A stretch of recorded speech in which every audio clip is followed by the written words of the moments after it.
আপনি ব্যবসায়িক পরিবার, তাই ব্যবসায়ীদের জন্য বাজেট দিয়েছেন, বাংলার মানুষের জন্য বাজেট দেন নাই।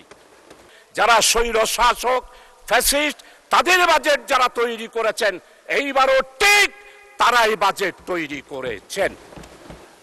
নির্বাচনের আগেই আমরা একটা স্লোগান দিতাম, সেই স্লোগান হচ্ছে চলো একসাথে গড়ি বাংলাদেশ।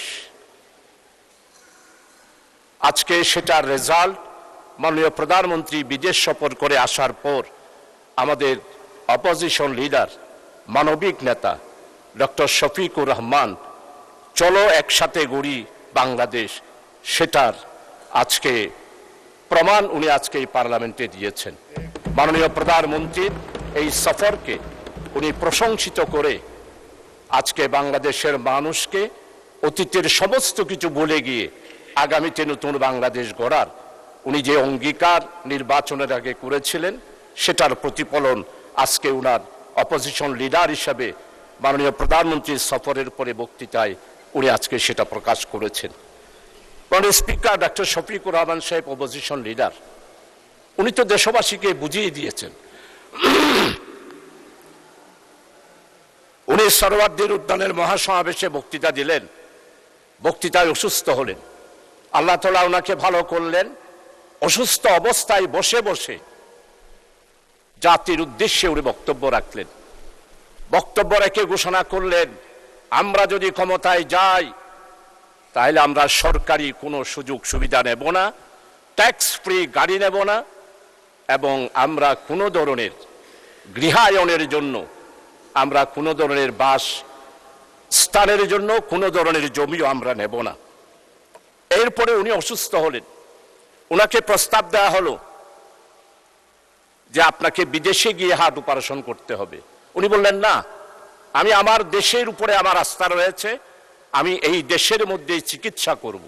আল্লাহর মেহেরবানি উনি চিকিৎসা করলেন, ভালো হলেন, দেশবাসীর কাছে মেসেজ দিলেন আমরা আর আমাদের দেশের চিকিৎসা জগৎকে লজ্জিত করতে চাই না।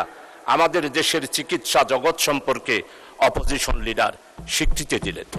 মাননীয় স্পিকার, আমি আজকে শ্রদ্ধাভরে স্মরণ করছি আমাদের 1991 সালে বাজেট পেশ করেছিলেন মরহুম সাইফুর রহমান।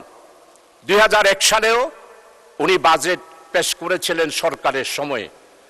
আমাদের মাননীয় অর্থমন্ত্রী চট্টলার অত্যন্ত ঐতিহ্য পরিবারের, বুনেদি পরিবারের, বাণিজ্যিক পরিবারের সন্তান। উনি চেম্বার সভাপতি ছিলেন, উনি আন্দোলন সংগ্রাম করেছেন। আমাদের স্টক এক্সচেঞ্জের চট্টগ্রামের উনি চেয়ারম্যান হিসেবে দায়িত্ব পালন করেছিলেন। আমি আশা করেছিলাম উনি বাংলাদেশের 18 কোটি মানুষের দিকে তাকিয়ে বাজেট দিবেন, কিন্তু উনি বাজেট দেন নাই। সেটার প্রমাণ বাজেট উত্তর উনি সাংবাদিক সম্মেলন করেছেন। সাংবাদিক সম্মেলন উনি কি বললেন? অর্থমন্ত্রী বললেন যে আমার এই বাজেট ব্যবসার পরিবেশকে সহজ করার জন্য বাজেট দিয়েছি। ব্যবসায়ীদের কি বাংলাদেশ না, বাংলাদেশ 18 কোটি মানুষের বাংলাদেশ। কৃষক, শ্রমিক, মেহনতি মানুষ, সর্বস্তরের বাংলাদেশ। আপনি ব্যবসায়িক পরিবার, তাই ব্যবসায়ীদের জন্য বাজেট দিয়েছেন, বাংলার মানুষের জন্য বাজেট দেন নাই। তাই আজকে আমি সাইফুর রহমান মরহুম ওনাকে স্মরণ করছি। উনি যখন বাজেট দিতেন তখন অপোজিশন লিডারদের কাছে টেলিফোন করতেন। আমি অর্থ মন্ত্রণালয়ে 2001 সালে কাজ করেছি। আমাদের সাথে আমাদের মুশফিকুর রহমান, যিনি অর্থ মন্ত্রণালয়ে এইবারে সভাপতি হয়েছেন, উনিও ওনার সাথে আমরা কাজ করেছি। আমরা দেখেছি বাজেট যখন বক্তব্য পেশ করা হতো এর আগেই উনি অপোজিশন লিডারের সাথে কথা বলতেন, বাজেট তৈরির ব্যাপারে সহযোগিতা চাইতেন। এইবারের বাজেট যারা তৈরি করেছেন এরা কারা? এরা কি 36শে জুলাইয়ের চেতনাকে ধারণ করে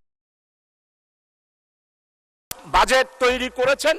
অতীতে যেভাবে বাজেট তৈরি করেছেন 18 বছরে যারা স্বৈর শাসক ফ্যাসিস্ট তাদের বাজেট যারা তৈরি করেছেন, এইবারও ঠিক তারাই বাজেট তৈরি করেছেন।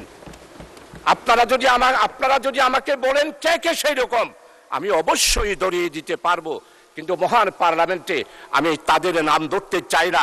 আপনারাই চিন্তা করেন, এই বাজেট আপনারা যে তৈরি করেছেন, আপনারা সবাই স্লোগান দিয়েছেন নির্বাচনের আগে, আমাদের মতো সবার আগে বাংলাদেশ।